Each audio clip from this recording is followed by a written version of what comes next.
नमस्कार, स्वागत है आप सभी का आपके अपने यूट्यूब चैनल द शिक्षा कैपिटल पे। उपन्यास आज हमारा जो उपन्यास है वो मैला आंचल है। सभी लोगों को पता है मैला आंचल से तो बहुत ज़्यादा प्रश्न बनते ही हैं। तो कुछ एक आधी पॉइंट हमने भी रखने की कोशिश की है। बस ये मैं बार-बार वही कहता हूँ कि बहुत ज़्यादा गहराई में उपन्यासों को नहीं पढ़ना है। जितना पढ़ा रहा हूँ उतना ध्यान रखते जाएँ, बाकी अपनी अदर यूनिट पे अच्छे से फ़ोकस करते जाएँ। और मैं उम्मीद करता हूँ आप लोग मेरी बातों को हमेशा की तरफ ध्यान में रखते हैं और पढ़ाई भी कर रहे होंगे, मस्त होंगे, मेहनत कर रहे होंगे। एग्ज़ाम आने वाला है, दिसंबर से जनवरी में एग्ज़ाम हो जाएगा, सभी लोग जेआरएफ हो जाओगे। ठीक है? तो चलो पढ़ते हैं आज मैला आंचल। ये लिखा कब गया था? 1954 में लिखा गया था। भाई किसने लिखा था? तो सभी लोग कहते हैं कि भाई फणीश्वर नारायण ने लिखा है, हमने भी वही मान लिया फणीश्वर नारायण ने लिखा है। ठीक है? एक गाँव की कहानी है इसमें। ठीक है? अंचल, आँचल। अंचल ये अंचल से बना हुआ है शब्द अंचल। अंचल माने होता है गाँव। ठीक है? और मैलांचल वहीं से शब्द ये बना हुआ है। अच्छा, ये 2 भाग में है, याद रखना। पहले भाग में 44 दृश्य हैं और दूसरे भाग में 23 परिदृश्य हैं। ठीक है? देखते हैं, यह फणीश्वर रेणु का सर्वाधिक प्रसिद्ध एवं महत्वपूर्ण उपन्यास है। यह उपन्यास 1954 ईस्वी में प्रकाशित हुआ था। इसमें पूर्णिया, याद रखना पूर्णिया, कौन सा गांव? पूर्णिया जिले के मेरीगंज गांव की विस्तृत तथा समग्र कथा इस प्रकार कही गई है कि अंचल ही नायक बन गया है, यानी गांव ही एक नायक बन गया है। इसमें उद्देश्य अंचल की समस्याओं को प्रकाशित करने का ही रहा है। हालांकि उद्देश्य रचना प्रक्रिया में घुला हुआ है, ऊपर से चिपका हुआ नहीं दिखता है। इसमें अंचल की सुंदरता और कुरूपता दोनों का गहरा चित्रण किया गया है। जातिवाद, अफसरशाही, अवसरवादी, राजनीति, मठों और आश्रमों का पाखंड भी इसमें खूब दिखाया गया है। मैला आंचल से आंचलिक उपन्यास, ये बहुत पॉइंट इम्पोर्टेंट है कि मैला आंचल से आंचलिक उपन्यास लेखन परंपरा का आरंभ माना जाता है। ठीक है? देखते हैं इसमें कुछ विशेष बातें हैं। मलेरिया सेंटर की ज़मीन का क्षेत्रफल कितना था? 1 एकड़ 10 डेसीमिल। आपसे पूछा जाएगा मलेरिया सेंटर कितनी दूरी में बन रहा था, तो 1 एकड़ 10 डेसीमिल। गांव का नाम क्या था? मेरीगंज। इसकी भौगोलिक स्थिति देखें तो रौतहट स्टेशन से 7 कोस पूर्व कोसी नदी के किनारे, ठीक है, पार करके जाया जाता था। गांव का नाम अंग्रेजी अफसर W.G. मार्टिन, याद रखना क्या नाम है? W.G. मार्टिन ने अपनी दुल्हन मेरी के नाम पर रखा था। बहुत अच्छी बात। मलेरिया सेंटर मिस्टर मार्टिन की ज़मीन पर बना था, ये भी याद रखना है। ठीक है? नवाबी तलबन्ना, कोसी के किनारे किनारे बहुत दूर तक ताड़ एवं खजूर के पेड़ों से भरा हुआ जंगल है। इसे ही नवाबी तलबन्ना कहते हैं। ठीक है? कहते हैं। गांव की मुख्य पैदावार अगर आपसे बात की जाए तो कौन कौन सी गांव की मुख्य पैदावार, तो कहोगे धान है, पाट है और खेसारी। वही खेसारी लाल यादव वाली खेसारी।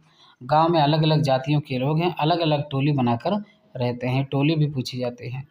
स्वयं को श्रेष्ठ दिखाने की होड़ रहती है इस गांव में। ये पॉइंट थोड़ा याद रखना, पूछा जाता है कि राजपूत टोली के लोग कायस्थ टोली को कैथ टोली कहते थे। राजपूत कायस्थ को क्या कहते थे? कैथ कहते थे। और गांव की अन्य जातियों के लोग मालिक टोली कहते हैं, याद रखना, मालिक टोली कहते हैं। और कायस्थ टोली के लोग राजपूत टोली को सिपहिया टोली कहते हैं, ये भी पॉइंट याद रखना है। मठ में सुबह बीजक शब्द का वाचन होता है। आपसे पूछा जाएगा कि सुबह सुबह मठ में क्या होता है, तो आपको बताना है भाई बीजक का वाचन होता है। बीजक वित्त बतावे जो धन गुप्ता होए। चंदनपट्टी नामक गांव में हुई सभा में बालदेव, बामनदास एवं चुन्नी गोसाई तीनों ने स्वराज्य में नाम लिखवाए थे, यानी स्वराज्य में। स्वराजी पद से आशय स्वराज्य चाहने वाले कांग्रेस के सदस्यों से है। ज्योतिकी नामक चरित्र तुलसी की चौपाई का उल्लेख करता है। आपसे पूछा जाता है कि ज्योतिकी नामक तुलसी की चौपाई का उल्लेख करता है। नदी चल भर उतराई, जस थोरे धन खल बौराई। ये क्षुद्र है, पॉइंट इंपॉर्टेंट है, याद रखना। उपन्यास 2 खंडों में विभाजित किया गया है, जिसमें प्रथम खंड को 44 परिच्छेदों में एवं दूसरे खंड को 23 परिच्छेदों में 23 में बांटा गया है। नीचे महत्वपूर्ण परिच्छेदों की चर्चा की गई, हम लोग देखते हैं क्या क्या है। देखो कि जो पहला खंड है ना, पहले खंड के परिच्छेद 11 में सुरंगा सदा ब्रिज की कथा का जिक्र है, याद रखना। आपसे पूछा जाएगा सुरंगा सदा ब्रिज की कथा का जिक्र किसमें है, तो परिच्छेद 11 में। खंड 1 के परिच्छेद 15 में क्या है, ये भी देख लेते हैं। लोरिक या कुंवर विजयभान एवं विद्यापति नृत्य का जिक्र है। विद्यापति नृत्य में बीच में विद्यापति का गीत और अपजस होइत जगत भरे हो गया जाता है। ठीक है, ये पॉइंट याद रखना। परिच्छेद 24 में याद रखना भवभूति की रचना के पात्र माधव मालती का जिक्र है, ये भी पॉइंट याद रखना। परिच्छेद 27 में पंत की कविता भारत माता पूछी जा चुकी है, भारत माता का जिक्र है। भारत माता ग्राम वासिनी खेतों में फैला है, श्यामल धूल भरा मैला सांचल, ये पंक्ति पंत की है। परिच्छेद 36 में हंस कुमार, याद रखना हंस कुमार तिवारी की कविता का जिक्र है। दुनिया फूस बटोर चुकी है, दो चिंगानी दे दूंगा, इम्पोर्टेंट है। बेगल अमालक। परिच्छेद 37 में क्या है, वर्षा के देवता माने जाने वाले इंद्र को रिझाने के लिए महिलाओं द्वारा जाट जट्टिन खेल खेला जाता है। यह खेल पुरुष नहीं देख सकते हैं, ये भी पॉइंट याद रखना है। परिच्छेद 39 में संथाल टोली और अन्य में हुए हिंसक संघर्ष में संथाल तीर से तो अन्य भाला और गुलेल से लड़ते हैं। इसी संघर्ष में तहसीलदार हरगौरी सिंह मारा जाता है, आपको पॉइंट ये भी याद रखना है। राजवल्ली महतो हारमोनियम बजाता है, याद रखना, ये भी पॉइंट याद रखना है। स्वराज मिलने के उत्सव में निम्न में कार्यक्रम तय होते हैं। बलवाही, विदेशिया, कमला एवं महमदिया की नौटंकी कंपनी, धमदाह शंकरपुर का विदापत, बंसगढ़ा की बलवाही और राही हिंगना की भटियाली भटभकाइते, ये सब पॉइंट इसमें आए हैं। अगला देखना है दूसरे खंड के परिच्छेद 18 में गांधी जी की हत्या का जिक्र है, ये भी पॉइंट याद रखना है। परिच्छेद 20 में देखते हैं नगर नदी के भारत पाकिस्तान वर्तमान बांग्लादेश के बीच सीमा रेखा होने का जिक्र है। कमली और डॉक्टर प्रशांत के पुत्र का नाम क्या था, ममता कुमार नीलोत्पल यानी नीलू रखती हैं, इम्पोर्टेंट। मुख्य पात्र देखते हैं क्या है। मुख्य पात्र डॉक्टर प्रशांत, ये उपन्यास का केंद्रीय पात्र है। असल माता पिता ज्ञात हैं। उपाध्याय परिवार को एक हांडी के भीतर कोसी नदी में तैरते हुए मिला था, याद रखना डॉक्टर प्रशांत। स्नेहमयी नाम की बंगाली डॉक्टरनी पालन पोषण करती है, ये बहुत पॉइंट इंपॉर्टेंट है। कौन भाई जो है पालन पोषण करता है, स्नेहमयी नाम की बंगालीन डॉक्टरनी पालन पोषण करती है। बनारस हिंदू विश्वविद्यालय, याद रखना बेचू से ISC पास करने के बाद पटना मेडिकल कॉलेज में दाखिला लिया था, किसने, प्रशांत ने। विदेश जाने की स्कॉलरशिप ठुकराकर पूर्णिया के पूर्वी अंचल में मलेरिया एवं काला आजार पर शोध करता है कमली का प्रेमी, याद रखना। और कमली को प्रेम से राजकमल कहता है, क्या बात है, राजकमल कहता है। विश्वनाथ प्रसाद, ये कायस्थ टोली के मुखिया हैं। राजा पारबंगा का मीनापुर सर्किल का तहसीलदार है और 1000 बीघा जमीन का काश्तकार है, कौन, विश्वनाथ। बाद में तहसीलदारी से इस्तीफा देकर कांग्रेस में शामिल हो जाता है। बालदेव, ये कांग्रेस का कार्यकर्ता है। स्वराज का समर्थक है। चंदनपट्टी नामक गांव का रहने वाला है और 2 साल जेल में रह चुका है। खादी पहनता और मिलने पर जय हिंद का उच्चारण करता है, कौन, बालदेव। फिर आते हैं बावन दास, कांग्रेस का कार्यकर्ता है। स्वराज यानी स्वराज का समर्थक है। बौने कद का व्यक्ति है। घोर नैतिकवादी है। एक बार चंदे के पैसे से जलेबियाँ खा लेने के बाद 2 दिन तक उपवास करके प्रायश्चित करता था, कौन, बावन दास। कपड़े, चीनी एवं सीमेंट के अवैध रूप से पाकिस्तान ले जाने का विरोध करते हुए इन सामानों से लदे बैलगाड़ी के नीचे कुचल कर मर जाता है, कौन, बावन दास। पॉइंट याद रखना।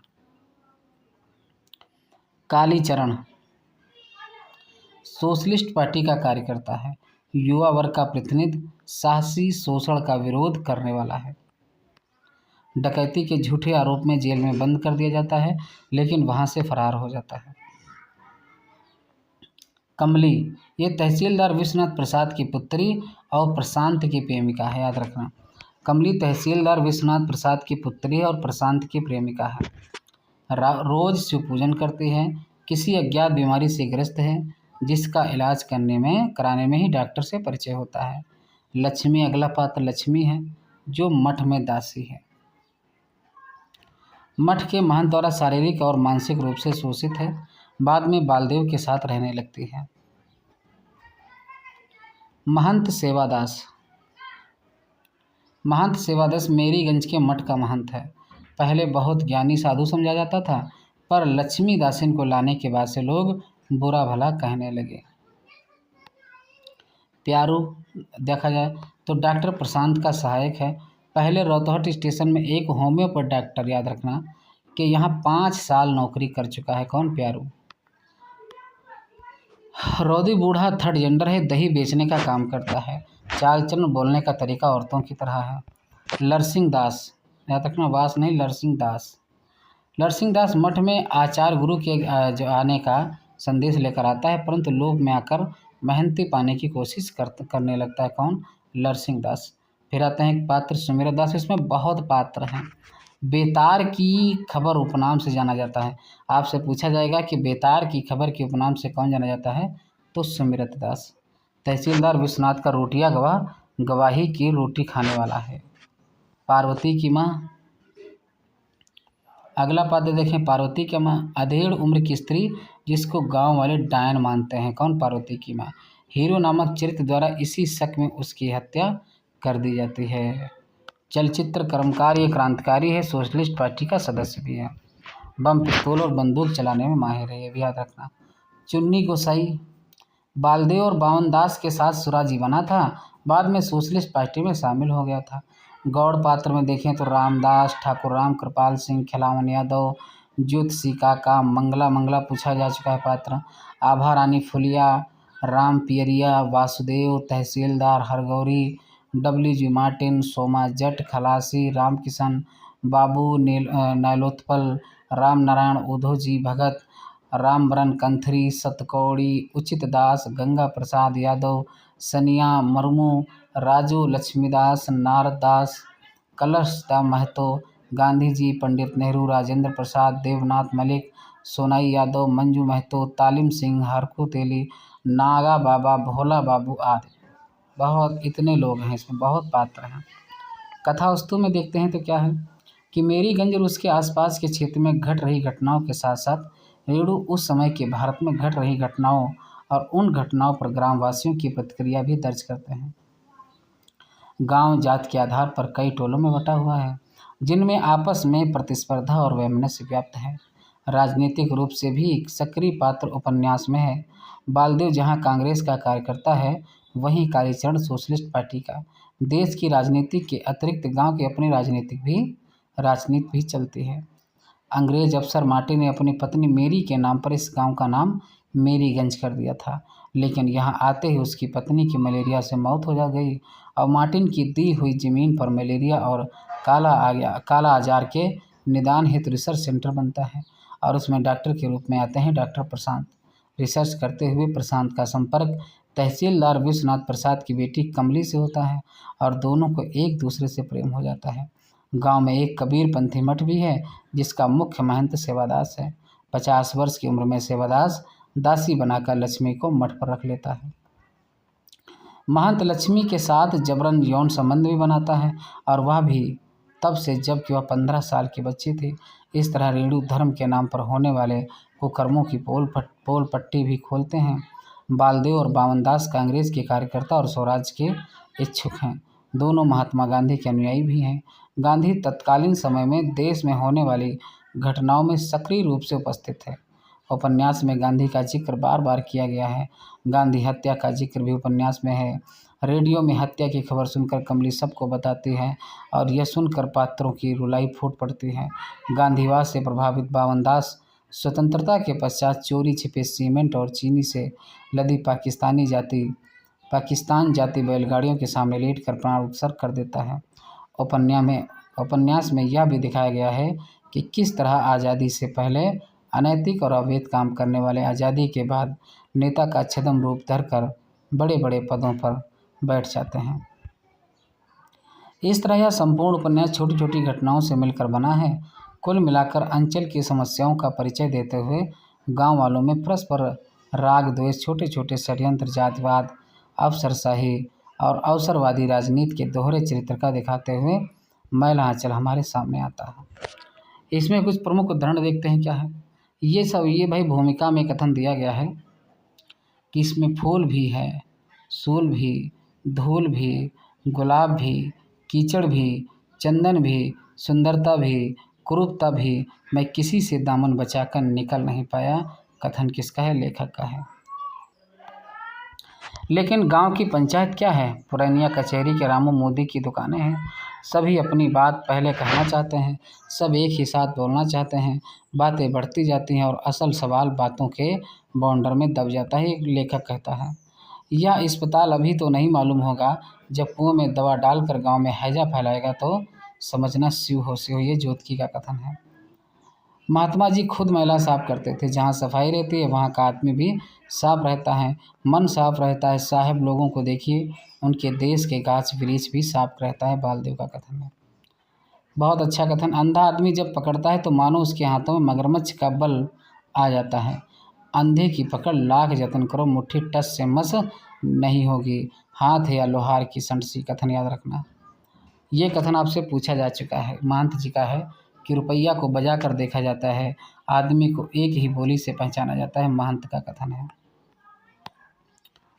जात बहुत बड़ी चीज़ है, जात पात नहीं मानने वालों की भी जात होती है। ये प्रशांत का कथन है। भावुकता का दौर भी एक खतरनाक रोग है।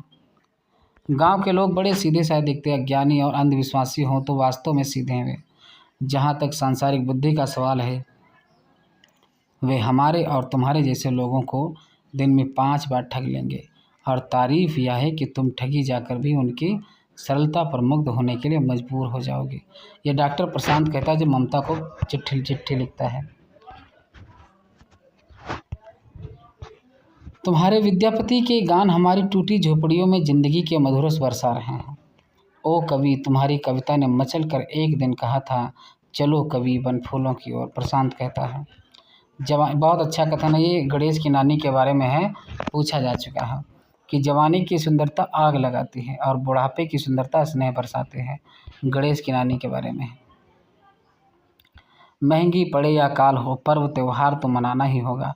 और होली फागुन महीने की हवा ही बावरी होती है। आश्विन कार्तिक की मलेरिया और काला जार से टूटे हुए शरीर में फागुन की हवा संजीवनी फूंक देती है। सरकारी उर्दी को रंग देने से जेल की सज़ा होती है। डॉक्टर सरकारी आदमी है, बाहरी आदमी है, वह गांव के समाज का नहीं है। वैसे ही आज कांग्रेस का कथनों को याद रखना है थोड़ा। लीडर बने हैं सभी कल के गीदड़, जोगीरा सारा सारा। ये तो पंक्तियां हैं। लीडर बने हैं सभी कल के गीदड़, जोगीरा सारा सारा। चरखा का तो कद्दड़ पहनो, रहे हाथ में झोली, दिन दहाड़े करो डकौती, बोलो सुराजी बोली। ठीक है। गावत गांधी राग मनोहर, चरखा चलावे बाबू राजेंद्र, गूंजल भारत अमहाई रे, होरिया आए फिर। और वीर जमाहिर शान हमारो, जय प्रकाश जसो भाई रे, होरिया आए फिर से। तो इसमें किसके? गांधी जी का है और राजेंद्र प्रसाद का वर्णन है, जयप्रकाश नारायण का है। अब वह यह मानने को तैयार है कि आदमी का दिल होता है, शरीर को चीर फाड़ कर जिसे हम नहीं पा सकते। वह हार्ट नहीं, अगम अगोचर जैसी चीज़ है जिसमें दर्द होता है लेकिन जिसकी दवा एड्रिल नहीं। उस दर्द को मिटा दो, आदमी जानवर हो जाएगा। दिल वह मंदिर है जिसमें आदमी के अंदर का देवता वास करता है। कथन याद रखना है। प्रत्येक इतिहास पर गौरव करने वाले युग में पले हुए हर व्यक्ति को अपने खानदान की ऐसी कहानी चाहिए जिसके उजाले में वह दुनिया में चकाचौंध पैदा कर दे। धरती माता अभी स्वर्णांचल है।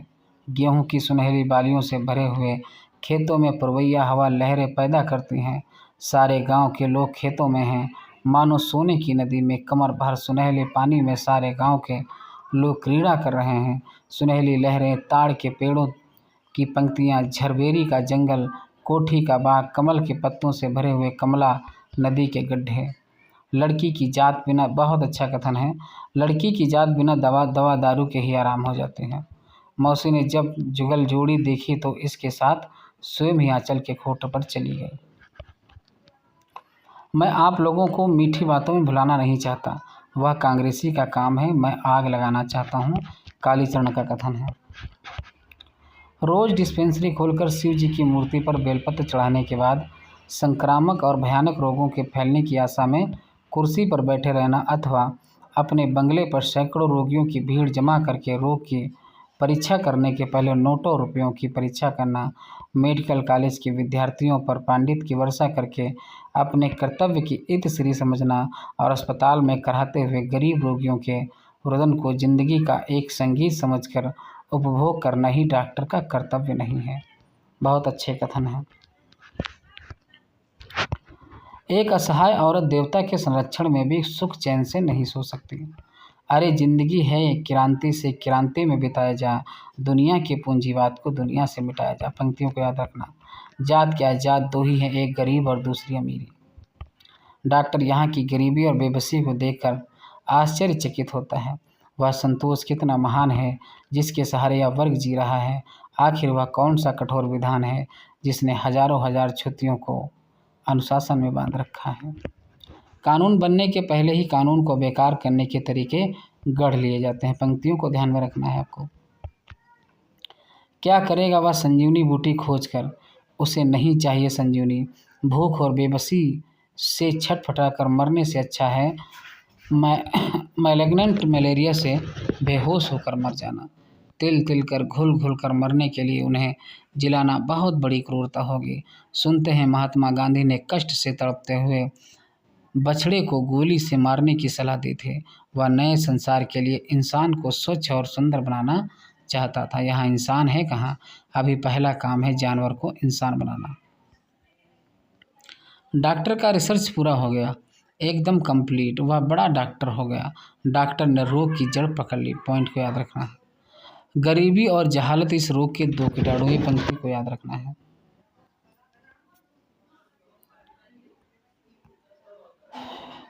यहाँ का आदमी जोकर करेगा क्या, जी कर करेगा क्या। ऐसी जिंदगी पशु से भी सीधे हैं ये इंसान, पशु से भी ज़्यादा खोखार हैं ये। पेट यही इनकी बड़ी कमजोरी है। मौजूदा सामाजिक न्याय विधान ने इन्हें अपने सैकड़ों बाजुओं में जकड़कर ऐसा लाचार कर रखा है कि ये चू तक नहीं कर सकते, फिर भी ये जीना चाहते हैं। इम्पोर्टेंट है। या डॉक्टर तो सुनते हैं कि जर्मन वाला का आदमी है। ज्योतिकी जी ठीक ही कहते थे। जर्मन वाला का सीआईडी या डॉक्टर यहाँ के लोगों को सुई भोंक कर कमज़ोर करने का काम करता था। कुआं में दवा डालकर सचमुच हैजा फैलाया। जर्मन वाला का एक पार्टी यहाँ है। कमसीन कौम नीस पार्टी सुनते हैं, उसी पार्टी का आदमी है। ये सब उस पर लांछन लगाए जा रहे हैं। फिलहाल कोई विशेष मतलब नहीं है। नागर को एक बहुत बड़ा गवाह बनाया है। दोनों देश वालों ने नागर नदी ही सीमा रेखा है। एक किनारा हिंदुस्तान, दूसरा किनारा पाकिस्तान। बावन ने दो आज़ाद देशों की, बहुत अच्छा, जब बावन दास की मृत्यु हुई थी तब ये कथन कहा जाता है कि बावन ने दो आज़ाद देशों की, हिंदुस्तान और पाकिस्तान की ईमानदारी को, इंसानियत को बस दो डक में ही नाप लिया था। नागर नदी के बीच में पहुंचकर पाकिस्तान के पुलिस अफसर साहब ने कहा कि नदी में ही डाल दो इसकी झोलवी को, उस पार दरख्त से लटका दो जल्दी। ठीक है। नागर की धारा हठात कलकला उठी। सिपाही खेजड़ी को पानी में फेंकते हुए कहता है कि डमरू बजा के रघुपति राघव गाते रहो। तुम्हारी किताबों ने मुझे बहुत कुछ सिखाया है। मुझे कितना बड़ा सहारा मिला है तुम्हारी किताबों से, लेकिन अब एक नई किताब चाहिए जिसके पृष्ठ पृष्ठ में लिखा हुआ है कमला, विश्वास करो, डरो मत, जो होगा मंगलमय होगा। लेबोरेटरी, विशाल प्रयोगशाला, ऊंची चारदीवारी में बंद प्रयोगशाला, साम्राज्य लोभी शासकों के संगीनों के साए में वैज्ञानिकों के दल खोज कर रहे हैं, प्रयोग कर रहे हैं। गंजी खोपड़ियों पर लाल हरी रोशनी पड़ रही है। मात्रात्मक विध्वंस और सर्वनाश शक्तियों के सम्मिश्रण में एक ऐसे बम की रचना हो रही है जो सारी पृथ्वी को हवा के रूप में परिणित कर देगा। एटम ब्रेक कर रहा है मकड़ी के जाल की तरह। चारों ओर एक महाअंधकार है। ये छोड़ दो, कोई मतलब नहीं है। ये पंक्ति एक देख लो।